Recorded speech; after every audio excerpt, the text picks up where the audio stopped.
First of all, it's, in my mind, it's much more of a wholeness and a completeness than light and darkness. If you look at just the day and the night, yes, we have a sunrise, yes, we have a moonrise, yes, we have a sunset, and yet there's light long after sunset. There's light long before sunrise. This is what dawn and dusk refer to.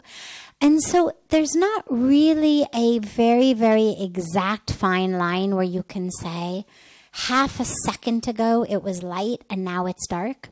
Or half a second ago it was dark and now it's light. Here is light, here is dark.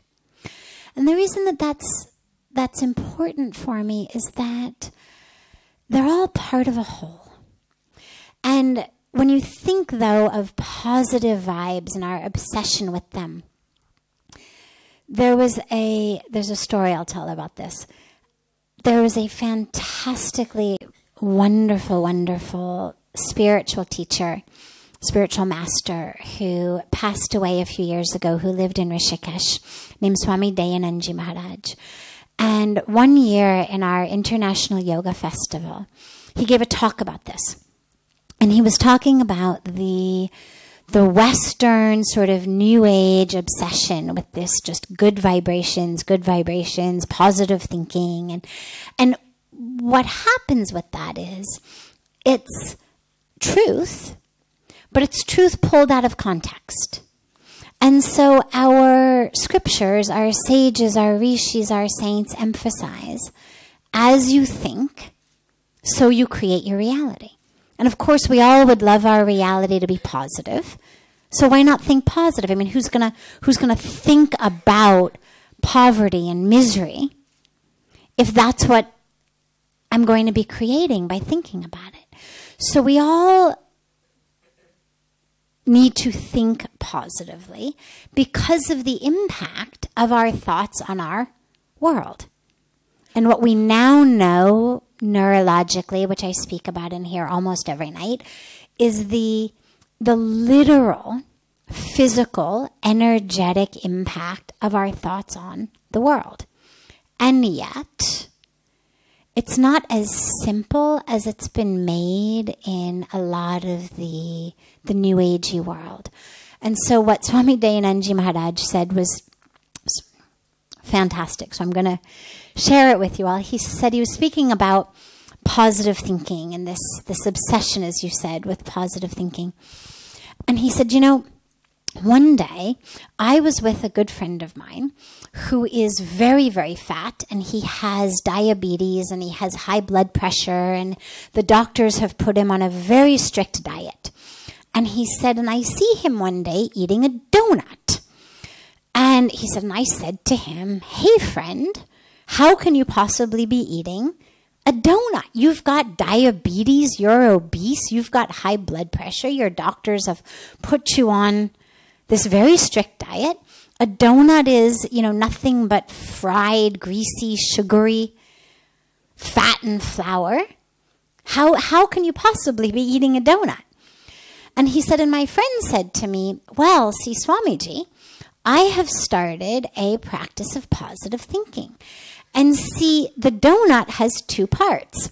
And one part, you are right, is this outer circle, which is fatty and greasy and sugary and bad for my diabetes and bad for my blood pressure. But if instead of focusing on the outer part, I focus on the hole in the middle, then I'm all good. Then there's no problem. He said, so in my practice of positive thinking, I've learned to focus on the hole in the middle rather than on the outside. So Swamiji had given this as obviously an example of the ridiculous lengths to which we go in the belief in just thinking it so will make it so. So yes, it has absolutely become what it's become is a shortcut. And this is not the only example of deep, deep Eastern spiritual traditions, whether from India, whether from China, whether from Cambodia, whether from Thailand, whether from any of the Eastern ancient spiritual traditions that get sort of co-opted by a new age West that's looking for shortcuts, that's looking for life hacks, that's looking for ways to get there quicker. And so what you see is, and this is one example, you see pieces of it pulled out, like what you think you create, which is true. But it's true not just because focusing on the hole in the donut is somehow going to render me unimpacted by the grease and the sugar and the jelly and the, but because that which we think is how we live. And so the power of positive thinking, the power of intention, the power of my thought has a very important component to it, which is action. And so if I think positively, as in, I'm going to be successful, I'm going to be able to make a difference in the world, this relationship is going to be full of love and compassion, whether on an interpersonal level, on a global level, whatever it may be. If that's what I think, if I meet you, and what I'm telling myself is, he's going to become one of my best friends. He's going to become one of my best friends. What a great man. Well, I'm going to act differently towards you. My entire behavior, my words, my speech, how much time I give you, my demeanor, the choices I make, are all going to be based on that power of thought, what I was thinking about you. If, on the other hand, I've pre-decided this guy is a complete waste of time, I'm going to act differently towards you. My demeanor will be different. My speech will be different. Everything will be different. And so a week later, if you look at our relationship, in the first case, we've become great friends. In the second case, we've had nothing to do with each other. And I can look at it and say, it's the power of my thoughts. See, I knew it from the beginning. Which is true. And my thought led to a series of choices, a series of actions, a series of behaviors that have created where we are today. I didn't just go thought, end, boom like this. And what's happened in the West is we've pulled it out of context. And what's gotten lost in a lot of the cases is that chain of action and behavior and choices and decisions that actually create our life. And so in this urge, or this obsession, as you say, on positive thinking, what's also happened, the other side of it is, in addition to not doing the actions and just sort of expecting that if I have the right meditation, or I have the right guru, or I have the right mantra, I should be able to just, meditate my way to wealth, or meditate my way to success, when actually there's actions and decisions and choices that must be made. And the other side of it is, it has labeled existence. And when you label and you put anything in boxes, there's always an inside the box and an out of the box. And if I've created a box of positive vibrations, positive thoughts, well, in my box is good things. Success, health, joy, happiness. Which means there's no place in my box for anything else. And the problem with that is that that's just not how the world is, which means I've cut myself off from reality. And I cannot simultaneously be living connected to the world in an experience of unity, in an experience of spirit, when I've boxed up the only things that I'll allow inside, when my filter is so small. Here's what can come in, here's what can come in, here's what come in, everything else stays out. Well, spirituality is all about an expansion. It's not a contraction. The joy and the peace that people find in spirituality is not because they push out that which does not make them joyful or peaceful. It's because they've expanded the sense of self so much that they're able to stay joyful and peaceful, even in the face of what enters there. You know, it's like the example I give frequently where I'll say, okay, here we go, glass of water. If you take a rock and you throw it in this glass of water, what's going to happen? Water will come out, exactly. It'll splash, water will come out. Big impact.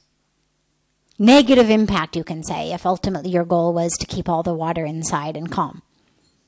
Take the same rock, throw it into my bathtub full of water. What happens? Yeah, not much. A little bit of ripples. A little bit. Not much. Take the same rock, throw it in the ocean. What happens?